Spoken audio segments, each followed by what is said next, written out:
aplauso, trátamelo bien. Y...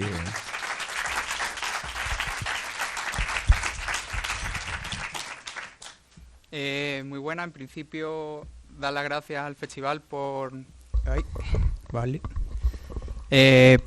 dar esta oportunidad a los proyectos de cómic en participar y verse involucrados en todo esto que estáis montando, porque creo que no está muy lejos de todo, la animación, del videojuego y es una parte importante, yo creo, que puede estar muy guay. Sanjaín es una historia que llevo desarrollando desde hace pues unos 5 o 6 años en mi tiempo libre, porque el dedicarse al cómic ahora mismo pues está un poco difícil, en el sentido de que es un hobby para mí el desarrollo de esto.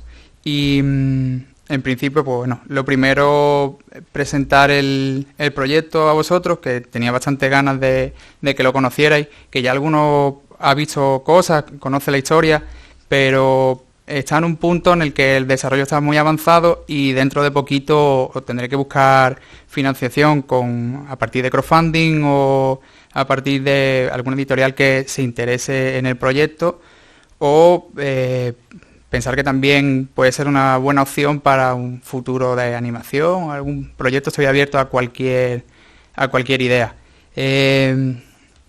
Voy pasando y os voy enseñando. Sanjaín, por si alguno conoce la palabra, es como se le conocía antiguamente en algunas culturas a Halloween, antes de que pillaran Halloween y la convirtieran en ese evento de consumismo que es hoy en día. Los personajes se ven involucrados en esa historia de la noche de Sanjaín, viniendo de un mundo imaginario o un mundo aparte, porque la historia se desarrolla como entre saltos dimensionales de un mundo mágico al mundo real, que es el que podríamos estar nosotros. Entonces estos personajillos van a estar cruzando una frontera que separa esos dos mundos. Vale. Como veis aquí en estas páginas, la historia empezó haciendo un pequeño fanzine cortito y luego fue cogiendo volumen y creando un universo propio que ha ido desarrollándose durante todos estos años, a la vez que yo me he ido desarrollando y evolucionando en mi dibujo. Las primeras páginas no tienen nada que ver al estilo gráfico que ha cogido ahora la historia, aunque los personajillos siempre han estado ahí y han tenido una forma muy, muy propia.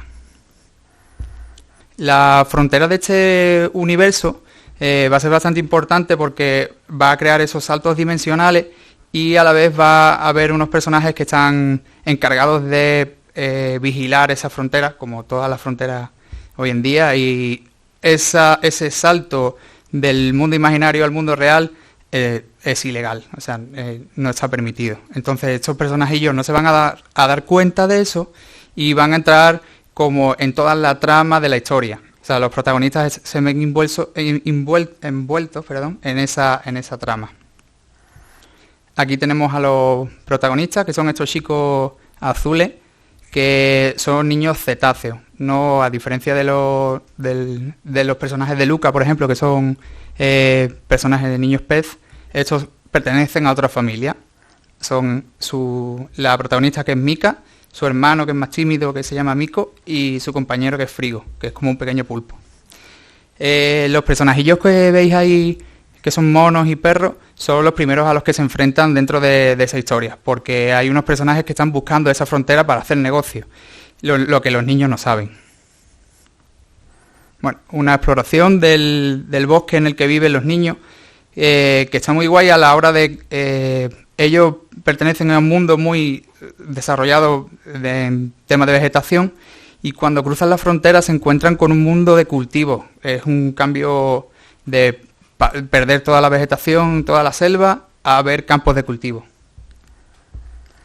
Dentro de la historia, que como decía, está Halloween, pero a la vez también está la Navidad, dos de las festividades más consumistas que tenemos hoy en día. La premisa de esta historia empezó con que los niños encontraban el trineo de Papá Noel estrellado en el bosque en el que viven. Y cómo ahí prueban por primera vez los caramelos. cosa que no habían probado nunca, eran salvajes. Y de ahí les lleva a buscar más caramelo. La relación de estos dos personajes va a crear todo el conflicto principal de la historia, aunque no sean los protagonistas desde el principio.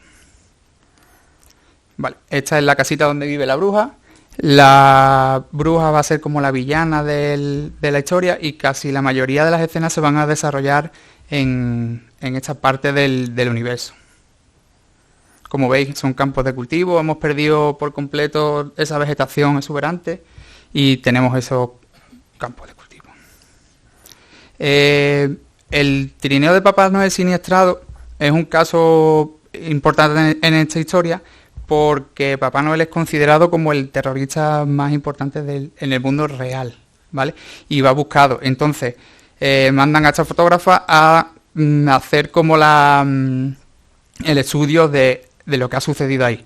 Y estos compañeros que tienes aquí a los lados, vestidos de traje de chaqueta, serían como los hombres de negro, Men in Black, o un rollo así, que van buscando qué está sucediendo en esos saltos dimensionales. Y bueno, el cómic está desarrollado en casi 300 páginas, que ya está bastante avanzada, como decía. El borrador y el guión, vamos, incluso el diálogo se puede leer. Y el primer capítulo ya está terminado. Que son estas paginillas de aquí. Y decir que la parte que se desarrolla en el mundo mágico va a color y la parte que se desarrolla en el mundo real va en blanco y negro. Esta es la primera escena donde encuentran el trineo. Y aquí a la derecha tenéis como lo que sería en el cómic el momento en el que pliegan un poco ese escenario para traspasar la frontera. Bueno, estos son pequeños bocetillos y decir que la historia de la fotógrafa se desarrolla en los capítulos que va conteniendo el cómic en pequeñas ilustraciones. O sea, en cada capítulo encontramos la historia de la fotógrafa que se resuelve al final del libro. El libro tiene 10 capítulos.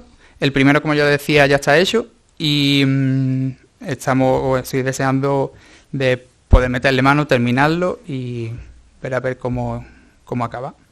¿Vale? Nada más. Solo eso.